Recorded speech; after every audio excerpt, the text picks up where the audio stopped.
जय हिंद एवरीवन, स्वागत है आपका वी नेशन 111 के एक नए एपिसोड में, जो आपके लिए लेकर आते हैं इंडियन डिफेंस की प्रमुख अपडेट्स को। सबसे पहले तो चैनल को सब्सक्राइब करना मत भूलिएगा।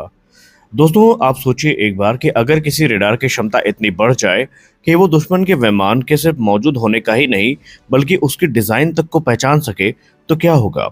और आप ये भी सोचिए कि क्या होगा कि अगर ये रेडार भारत में बनाया जाए जो स्टेल्थ फाइटर जेट को भी आसानी से पकड़ सके। क्या ये चीजें पॉसिबल हैं? यही हम जानेंगे आज के इस वीडियो में।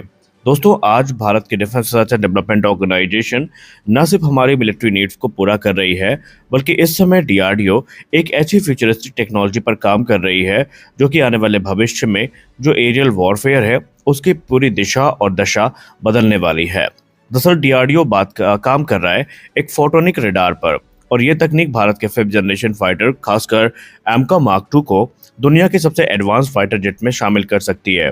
तो इस वीडियो में हम जानेंगे कि ये फोटोनिक रेडार है क्या ये ट्रेडिशनल रेडार से बेहतर है, और अगर बेहतर है तो क्यों बेहतर है, और क्यों यह स्टेल्थ एयरक्राफ्ट के लिए एक बड़ा खतरा बन सकता है। तो चलिए शुरू करते हैं आज का अपना ये वीडियो। इससे पहले कि हम फोटोनिक रेडार पर चर्चा करें, हम जान लेते हैं ट्रेडिशनल रेडार काम कैसे करता है। दोस्तों, अब तक ज्यादातर जो रेडार सिस्टम है वो basically electronic circuit, conductor chips, radio frequency signals के जरिए काम करते हैं। लेकिन इन सिस्टम्स की अपनी एक लिमिटेशन भी होती है, जैसे कि इनकी बैंडविड्थ सीमित होती है, इनका रेजोल्यूशन सीमित होता है, और इनमें इलेक्ट्रॉनिक जैमिंग का जो खतरा है ये बना रहता है। और यहीं से शुरू होती है नई फोटोनिक रेडार टेक्नोलॉजी। अब यहाँ पर फोटोनिक रेडार है क्या? देखिए, फोटोनिक रेडार में इलेक्ट्रॉनिक सिग्नल की जगह लाइट बेस्ड टेक्नोलॉजी का इस्तेमाल किया जाता है। इसमें मुख्यतः लेजर्स, ऑप्टिकल फाइबर्स और फोटोनिक प्रोसेसर्स हमें देखने को मिलते हैं। इससे रेडार को बहुत ज़्यादा बैंडविड्थ मिलती है, अल्ट्रा हाई प्रिसीजन डिटेक्शन मिलता है, और एक्सट्रीमली डिटेल्ड इमेजिंग इसके थ्रू हम प्राप्त कर सकते हैं।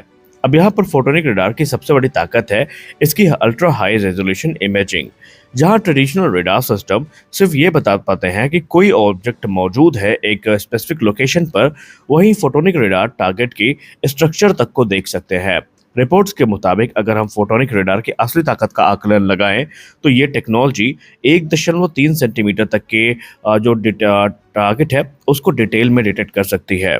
ये और आसान भाषा में आपको समझाएं तो ये टेक्नोलॉजी 1.3 मीटर छोटे डिटेल को भी डिटेक्ट कर सकती है। इसका सीधा मतलब ये है कि पायलट सिर्फ एयरक्राफ्ट को डिटेक्ट नहीं कर पाएगा, बल्कि एयरक्राफ्ट का एग्जैक्ट मॉडल क्या है, उसका विंग स्ट्रक्चर क्या है, और इसके अलावा जो मैकेनिकल डिटेल्स हैं उसको भी पहचान सकता है। और आप सोचिए, जब इतनी पावरफुल रेडार टेक्नोलॉजी का एक्सेस मिलेगा तो किस प्रकार से भारत का जो डोमिनेंस है इस पूरे इलाके में वो क्रिएट होगा। और इस रेडार को स्टेल्थ एयरक्राफ्ट के लिए साक्षात खतरा माना गया है। देखिए, आज के दुनिया के जो एडवांस फाइटर एयरक्राफ्ट हैं, जैसे कि लॉकहीड मार्टिन का F-35 लाइटनिंग 2 हो गया, चेंगलू J-20 हो गया, ये बहुत बड़े पैमाने पर स्टेल्थ टेक्नोलॉजी का यूज करते हैं। स्टेल्थ एयरक्राफ्ट रेडार वेव को या तो एब्जॉर्ब कर लेता है या स्कैटर कर देता है। लेकिन जो फोटोनिक रेडार है ये बहुत वाइड फ्रिक्वेंसी स्पेक्ट्रम पर काम करते हैं और हाई रेजोल्यूशन इमेजिंग देते हैं। इससे स्टेल्थ कोटिंग के लिए रेडार से छिपना बहुत ज़्यादा मुश्किल हो जाता है। और इसके अलावा इलेक्ट्रॉनिक वॉरफेयर, जो कि आज के मॉडर्न कॉम्बैट का एक बहुत बड़ा हिस्सा है, क्योंकि दुश्मन अक्सर रेडार सिस्टम को जैम या ब्लाइंड करने की कोशिश करता है इलेक्ट्रॉनिक वॉरफेयर के थ्रू, लेकिन फोटोनिक रेडार इसके लिए भी इम्यून है। ये लाइट बेस्ड सिग्नल पर काम करते हैं, ये ज़्यादा स्टेबल होते हैं, और इनमें इंटरफियरेंस काफ़ी कम होता है, जिससे कि इलेक्ट्रॉनिक जैमिंग करना काफ़ी ज़्यादा मुश्किल हो जाता है। इस टेक्नोलॉजी का काम एक और फ्यूचरिस्टिक कॉन्सेप्ट पर आधारित है। बेसिकली ये जो टेक्नोलॉजी है इसमें हमें स्मार्ट स्किन देखने को मिलेगी। अब ये स्मार्ट स्किन है क्या?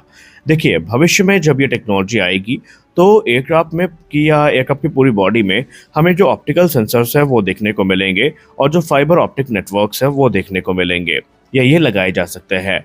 इससे पूरा एयरक्राफ्ट एक डिस्ट्रीब्यूटेड सेंसर सिस्टम बन जाएगा। मतलब एयरक्राफ्ट का पूरा फ्यूजलाज ही एक 360 डिग्री का रेडार सेंसर की तरह काम करेगा, और किसी भी मूवमेंट का पता हम लगा पाएंगे। वही फोटोनिक सिस्टम में, क्योंकि हैवी कॉपर वायरिंग की जगह light weight fibre optic cables का यूज़ होगा, तो इससे एयरक्राफ्ट का वजन भी काफ़ी कम होगा, इंटरफियरेंस कम होगा, और जो सिस्टम एफिशिएंसी है वो काफ़ी ज़्यादा बढ़ेगी। तो सवाल ये है कि ये किस विमान में हमें देखने को मिलेगा जिस पर हमने इतनी डिटेल में बात करी है। तो मुख्यतः ये हमें advance medium combat aircraft mark 2 में देखने को मिलने वाला है, जो कि भारत का 5.5 जनरेशन का एक स्टेल्थ फाइटर होने वाला है। अब क्योंकि तो आपको पता ही है कि एमका आपको 2 स्टेजेस में देखने को मिलेंगे। तो एमका 1 में आपको अभी गैलियम नाइट्राइड बेस्ड जो एसा रडार है वो देखने को मिलेगा, जो कुछ और नहीं बल्कि हमारा उत्तम एसा रडार है, उसके साथ ये आने वाले हैं। जबकि एमका मार्क 2 में बात करें तो एमका मार्क 2 के लिए जो एडवांस फोटोनिक रडार मॉड्यूल्स हैं ये जोड़े जा सकते हैं। हालांकि इनकी टाइमलाइन को लेकर स्पष्ट चर्चा तो नहीं हुई है, लेकिन माना जा रहा है कि इनकी जो टारगेटेड टाइमलाइन है वो 2030 का जो दशक है उसका मध्य है, यानी 2035 से 40 के बीच में ये टेक्नोलॉजी हमें मैच्योर होती नजर आ सकती है और इसका इस्तेमाल हम एमका मार्क 2 में होते देख सकते हैं। यानी स्पष्ट है कि डीआरडीओ की अगर फोटोनिक रडार टेक्नोलॉजी सफल होती है तो स्टेल्थ एयरक्राफ्ट डिटेक्शन हमारे लिए काफी आसान होगा।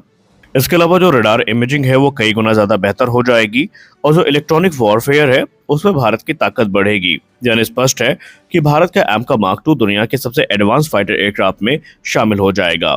आपको क्या लगता है, जिस टेक्नोलॉजी से लेकर हमने जितनी उम्मीदें लगाई हैं, क्या ये उम्मीदें पूरी हो सकती हैं? आप हमें अवश्य बताएं। हमारी अगली बड़ी अपडेट आ रही है भारत के ड्रोन प्रोग्राम को लेकर के। हाल ही में जब तपस ड्रोन को लेकर रिपोर्ट सामने आई कि यह सेना की सर्विस में हमें शायद देखने को नहीं मिलेगा, तो हम काफी उदास हुए। और कहीं ना कहीं ये उदासी की एक वजह तो थी, क्योंकि तपस से हमें उम्मीदें काफी ज्यादा थी।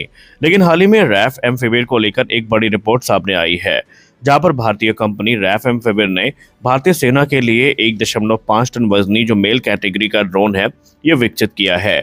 इसका उद्देश्य भारत की सेना को लंबे समय तक उड़ान भरने वाला और एक कैपेबल ड्रोन प्रदान करना है। बेसिकली ये ड्रोन है क्या? ये ड्रोन एक मेल क्लास का अनमैन्ड एरियल व्हीकल है।